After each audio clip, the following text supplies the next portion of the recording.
really excited to be 4-0.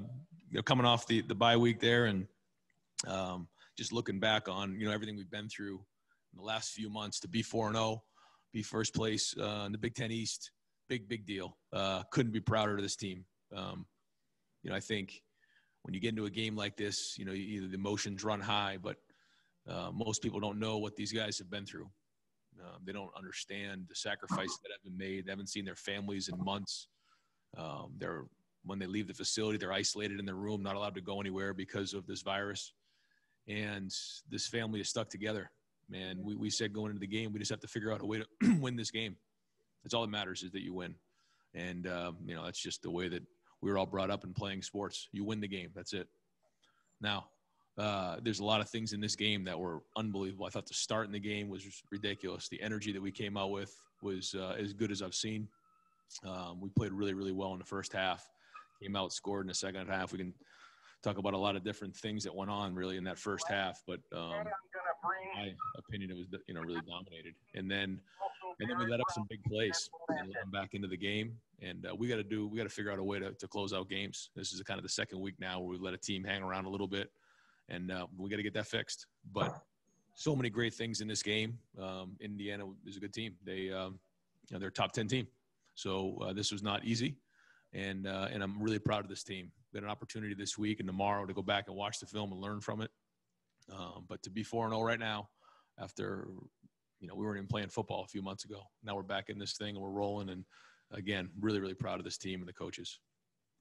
All righty, we'll start the questioning with Jared Smalley, WCMH. Jared? Hey, Ryan, obviously you want to coach aggressive. Can you walk us through the sequence there, 4th down and a yard around the 7-yard line?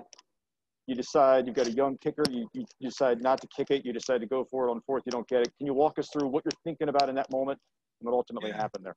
Yeah. Always want to be aggressive. 4th and 1. We've gone for it before in those situations. We'll continue to do that. Always want to be aggressive. I felt like at that point, they were moving the ball pretty good, and I was worried that a field goal may not do it, and wanted to be aggressive. Wanted to go up two touchdowns, and actually, like the call. We got to execute it better, but either way, that we know we're going to be aggressive in those situations. Looking back, when you don't get it, sure, you go kick the field goal. But there's been times we've gone for it in those situations and got it, and then pulled away from teams. So always going to be aggressive, and then not second guess ourselves when it doesn't work. All right, we'll go next to Austin Ward, Letterman Row. Austin? Ryan, I think most programs in the country would gladly trade positions with you to look at that stretch that you put together when it was 35-7. That's about as dominant as you could play. So is it a concern for you that you still are looking for this full 60 minutes, or are you pleased with what you can do when you're at your top gear there?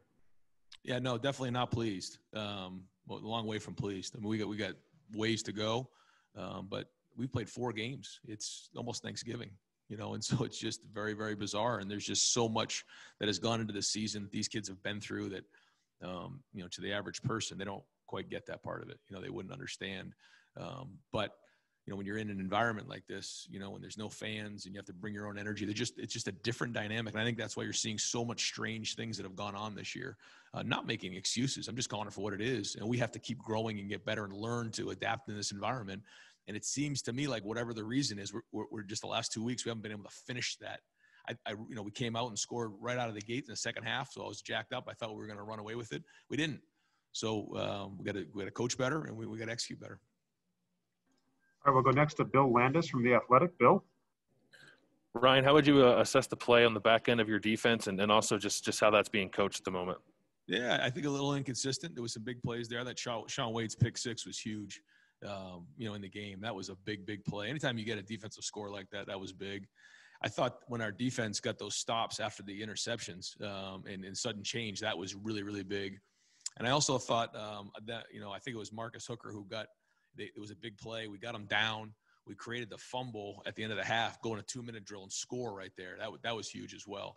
But there was big plays. There was plays that, really, if we don't give up those big plays, you probably run away with this game. But we did. I think it's 491 yards passing. I mean, that's way too much.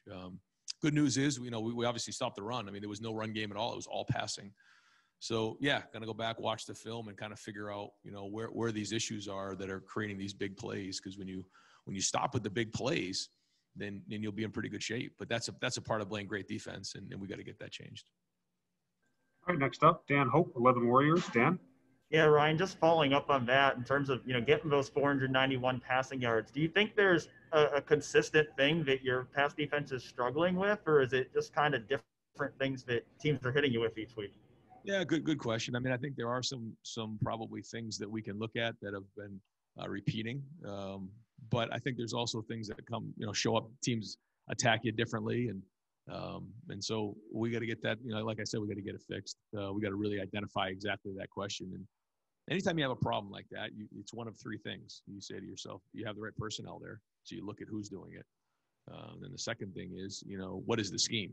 Does the scheme give our guys the best opportunity to be successful? And then if both of those boxes get checked, then it goes coaching. Are we coaching it correctly? And so I think that's when you're trying to fix something, you have to identify one of those three things. It needs to get addressed, or maybe a little bit of each. And so that's what Sundays are for. And again, if you look at the first half, it's not like we're not capable of doing it, because we did it. There was some really good football being played there for a good chunk of this game. So where are those gaps that we need to fill in? We got time for two more. We'll go first to Bill Rabinowitz from the Columbus Dispatch. Bill. Yes, Ryan.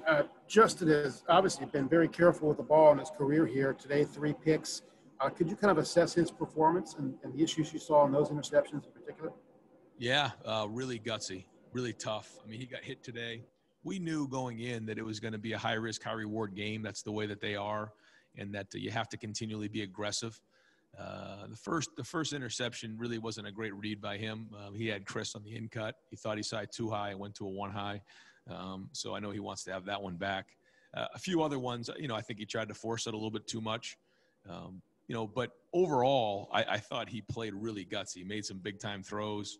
And they were blitzing. We knew they're blitzing every snap. I mean, literally every snap. So there was going to be negative plays. There was going to be some big plays, and that's kind of how it played out. And we did have 607 yards of total offense. So 300 yards rushing.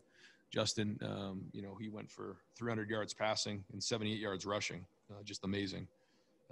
But certainly want to have those plays back and those interceptions back. But at the same time, you have to be aggressive, and you have to go at them. You can't be on your heels when you play against a defense like this. And so a lot to learn from. But overall, the production was really good. But we got to clean up those turnovers. And we'll wrap up Coach Day with Doug Lamarice, Cleveland.com. Doug. Ryan, you referenced when you have an issue, you have to figure out whether it might be personnel, scheme, or coaching.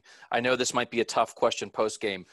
If you ever do come to decisions that it is personnel, how do you decide? What are those decisions like when you think, hey, maybe in the middle of a season we have to put some different guys on the field? Are those difficult decisions to make, or is that just part of it?